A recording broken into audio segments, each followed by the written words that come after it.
Well, you never know what you're going to see when you're at the store. I have to say, that is a very creative way of loading up your pickup truck with what appears to be 3 large mattresses and a kid's slide. I imagine that there probably was a safer way.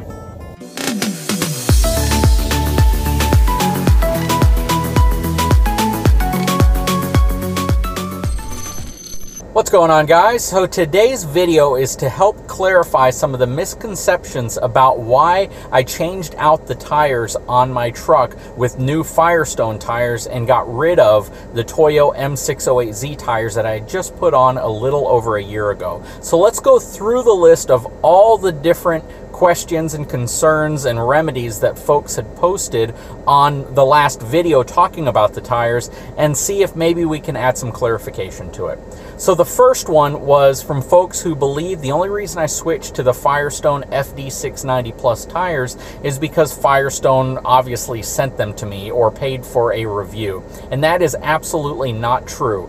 Both the Toyos as well as the Firestones I paid for at retail cost, or whatever the actual price was that anybody else could have purchased them for. The Toyos I purchased from Sames Ford in Corpus Christi. I think I paid about $380 per tire for those, plus $150 to get them installed.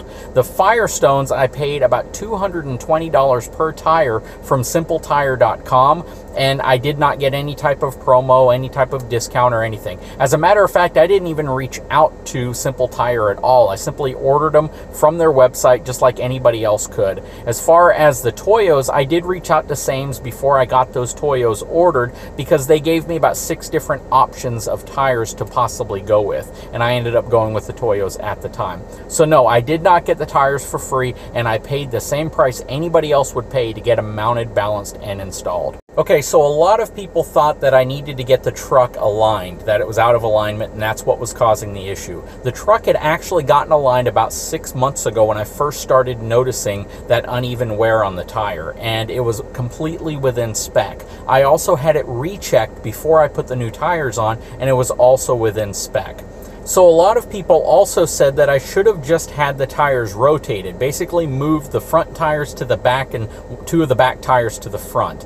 The reason why I did not rotate the tires is because I planned on selling the tires that didn't show any type of unusual wear. And if I had moved 2 of the back tires to the front and they started wearing awkwardly, then it would have decreased the value of 4 of the 6 tires as opposed to 2 of the 6 tires. So because of that, I was able to actually sell the tires within 1 hour of posting them on Craigslist, which gave me the ability to recoup enough money to completely cover the expense of the Firestone tires. So that brings me to my next point. A lot of people say, well, you obviously just have money to blow. No, from the very beginning, my entire goal here was to put tires on the truck and recoup some of that investment from the tires I was removing from the truck.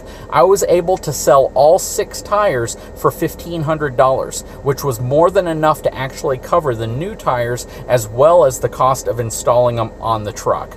The next one was that I had the tires either overinflated or underinflated. I had them inflated to Ford recommended specs, which is on the door sticker, 90 PSI up front and 80 PSI in the rear. I had several people that said I don't have enough weight on the front end of my truck, and that's what caused it. I don't think that's the issue, considering that I have roughly 400 to 500 additional pounds worth of weight on the front of my truck versus it being stock, simply because I have the road armor bumper as well as that really heavy worn winch up front.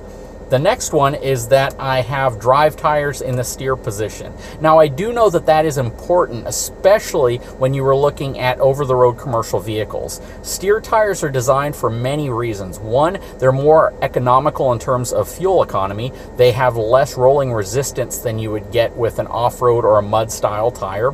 Also, they tend to have more of a ribbed effect to them. They drive smoother, and they're designed for more mileage simply because they're not necessarily the traction tires on the vehicle. Now, when it comes to your lighter duty pickup trucks, your non-class 8, 7, or 6 over-the-road vehicles, basically pickup trucks that run 19.5-inch commercial tires, a lot of times the OEMs will actually spec a drive tire in all positions or a steer tire in all positions. In the case of the 450, it's regionally based. In some regions, they'll put a drive tire in all 4 positions, or they'll put a steer tire. My truck came with HSR steer tires, whereas some trucks have all HDR drive tires. It's not as big of a deal on light-duty vehicles, simply because you're not putting quite as many over-the-road miles, and fuel economy, as well as the sound that they make, the noise, isn't as important.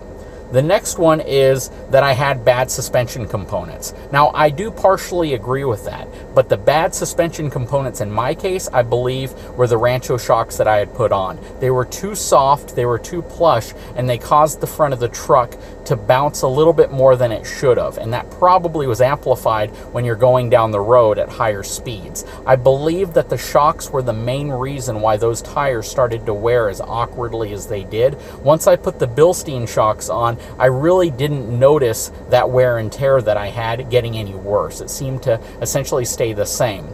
Now, I could have rotated them again, but that would have really prohibited me from making as much when I sold them. I was able to sell them to a towing company, which is simply going to use 4 of them on the back of a tow truck, and I think that benefited me a lot.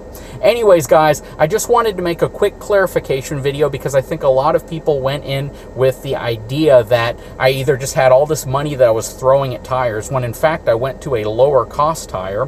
One of the last things I want to clarify is Firestone commercial rated tires are not the same as their general passenger car, SUV, and pickup truck tires.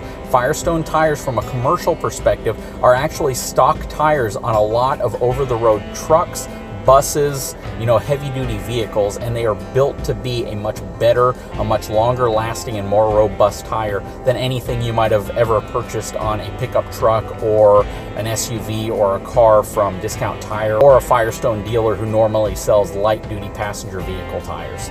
Anyways, guys, I hope this video helps clarify some of those misconceptions. If you haven't had a chance, I would appreciate it if you take a moment, subscribe to my channel, give me a thumbs up, and we will talk to you again very soon.